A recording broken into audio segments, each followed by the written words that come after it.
Phoenix Suns made some moves at this NBA draft as they traded back initially and then at the pick 28 selected Ryan Dunn from Virginia. The wing, who is a solid defender, can be a big contributor for this Suns team right away and could be a nice player to help out with Kevin Durant and Royce O'Neal in that wing department. We'll be breaking down all of that and more on this episode of Suns Digest. I'm Bruce Velez.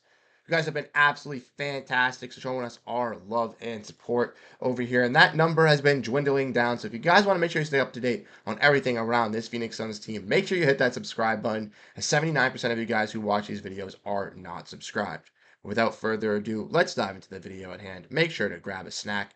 And like we mentioned, Ryan Dunn was the Phoenix Suns selection here tonight in the first round. Not Bronny James, not Tyler Kolek, not Yves Missy. It was Ryan Dunn, a wing defender here for the Phoenix Suns.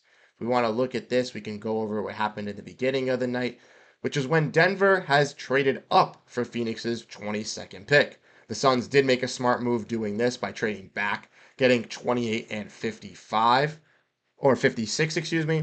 And everybody knew that Deron Holmes was already promised by the Nuggets to, be their first round selection anyways. So the Nuggets trading up a little bit more to make sure they get their guy, and the Suns also getting an extra second round pick with, this team having very little to no draft capital basically to be expendable. That is huge for this Phoenix Suns team. And even with trading back, they still had the opportunity to select guys like Tyler Kolek and Isaiah Collier at the point guard position. Still had the opportunity to take big men like Adam Bona and guys like Kyle Flipowski. But no, this Phoenix Suns team decided to land on Ryan Dunn here, the wing from Virginia. And as Kellen Olson gives us a little detail here, Dunn is a tremendous defender as of right now. Will make an impact immediately. He also made 12 threes in 2 years. Steal of the draft if he can shoot. Basically saying that this guy has all the intangibles to be a solid contributor for this Suns team on the defensive side. But on the offensive side is where it struggles, where it kind of looks a little bit wonky with the Ryan Dunn immediate implication. But he can be a guy that can come out here, and the Suns do need defense. We have seen that. Obviously, this team, Durant, Booker, Beal, all primarily offensively creative guys. Yusuf Nurkic is an all right defender, but not the best. And with the Suns not moving off of him or even Nazir Little tonight and still making that selection in the first round, that almost, I think, kind of solidifies possibly both of those guys returning back to this team alongside a guy in Ryan Dunn. But that kind of gets into this as well. So we want to look at the salary cap, like we mentioned. We've brought this up in most of the videos. Having a nice young wing defender is key for this Suns squad, as they necessarily don't really have one of those. Durant is obviously making $50 million. Royce O'Neal is expected to be brought back is and that is the Suns' major priority is to bring back Royce O'Neal, another 3-and-D wing that could be a nice coveted piece alongside this starting lineup. And having guys that like Grayson Allen can play that kind of 2-3, it's basically the only other kind of fillers there. Bull kind of between the 4 and the 5, and then younger guys like David Roddy and stuff like that. I think making this selection is a home run swing by this Phoenix Suns front office here, who honestly, I haven't been, the biggest fans of in the recent years with some of these trades. I didn't think the Bradley Beal acquisition was one of the better ones. And even though I think that going after a point guard would have been the better decision for this team, especially when Tyler Kolek and Isaiah Collier were there, and you already had Tyler Kolek come to Phoenix. We already broke that down, kind of talking how he toured with the city, kind of got involved with that. That kind of puzzled me, kind of threw me into a little bit of a loop here. But ultimately, this Suns team being able to have another wing defender is not going to hurt them in the long run, especially for this future of this team, especially how the NBA is kind of going. Wings are becoming very dominant, and you do need some wing stoppers and some guys that can be able to apply that defense.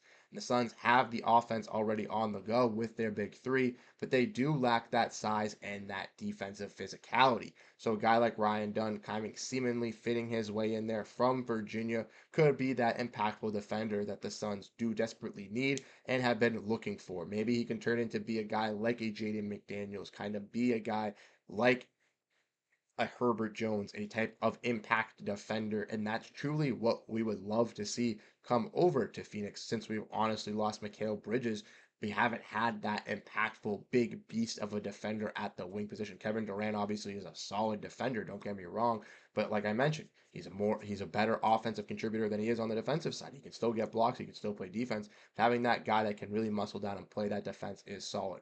Even though having Royce O'Neal, it still looks a little bit wonky. I still think it was a smart decision because they still lacked a little bit of wing depth. Like I mentioned, let me know what you guys think down below about this selection. Obviously, it wasn't that point guard pick, it wasn't that center pick, but they did get a selection, and they also did secure a second round pick for tomorrow, which is also huge for this Phoenix Suns team. Like we mentioned, now they have pick 56.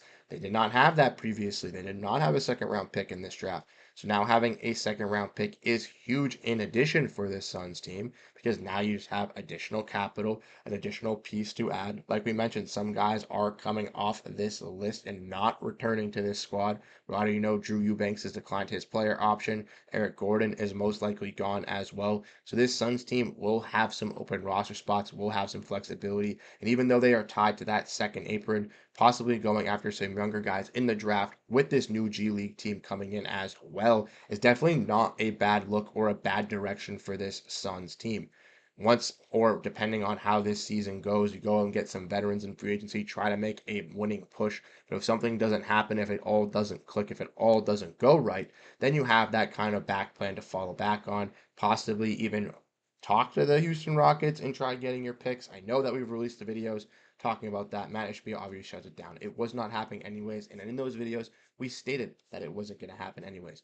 But let me know what you guys think on this pick. Do you guys think it was a home run? Do you guys think the Suns should have went point guard, center? Do you think Ryan Dunn is going to fit in immediately? Let me know your kind of thoughts, initial reactions. This is kind of my initial reaction right here, kind of going over it after the draft here, and then we'll have a video in the next couple of days kind of detailing and going a little bit more in depth on Ryan Dunn. But also, like I mentioned, the Suns have a 56th overall pick tomorrow now as well. So if they do make a selection on that, we'll definitely make a little bit of a video talking about that second overall pick, kind of detailing, diving into him. And if you want to make sure you stay up to date on everything revolving around this Suns team, I know they're hot in the rumors, even though they're not going to be coming true. There might be some more rumors coming out with this team. Who knows? Maybe Yusuf Nurkic, maybe Nazir Little, possibly even some veteran minimum guys like Kyle Lowry, Robert Covington, Andre Drummond, possibly wanting to pursue the Suns. And if those are possibilities that you guys would like to see, possibly we could break them down if it does happen. So let me know what you guys think down below. Make sure to hit that like button. Make sure to hit the subscribe button. You guys have been absolutely crushing it over here on Suns Digest. And we're getting closer and closer to that goal that we have set, CJ and I, of 1,000 subscribers. So we really do appreciate all the support you guys have been giving us over here on Suns Digest. Once again, I'm Bruce Velez. I really do appreciate everybody tuning in. Let me know your thoughts down below on the draft pick. And I'll catch you guys in the next video. Have a great rest of your night and go Phoenix Suns.